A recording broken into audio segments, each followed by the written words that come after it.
God can never visit a man who is not prepared to meet him. So on which grounds should God visit a man?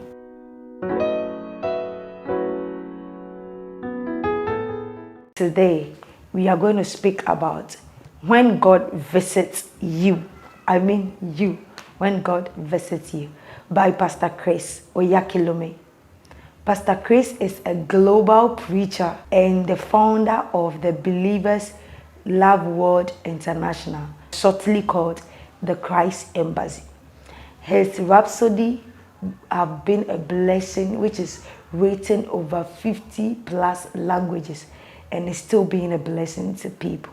When God visits you, there have been a lot of questions around the globe that says, can God visit a man? What are the benefits when God visits a man? What is the proof that God has visited a man?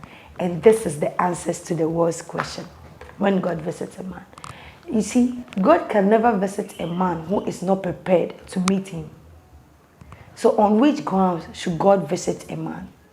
God visits a man who is desiring for him, who is in expectance for him. You cannot be visited by a deity when you have not prepared for him. So the first step for God to visit a man is for that man to desire him, to be hungry to know him.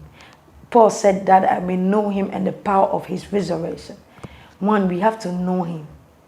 Two, there must be a call to prayer. You just don't get hungry over something. Get hungry. Then two, move to a place of prayer.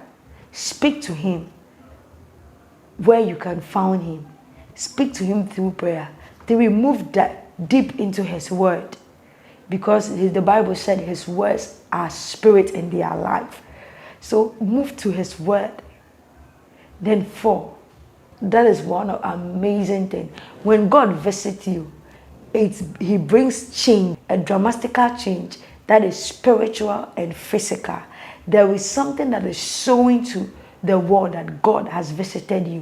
When God visited Hannah, we saw his Samuel. That was a proof that God has visited him. When God visited Mary, we saw a proof that Jesus was born. When he visited Elizabeth, we saw John the Baptist. And in your case, you are expecting a visitation. You don't know how to get prepared. This is your book, When God Visits. And it's going to quench your thirst and your hunger for God's visitation.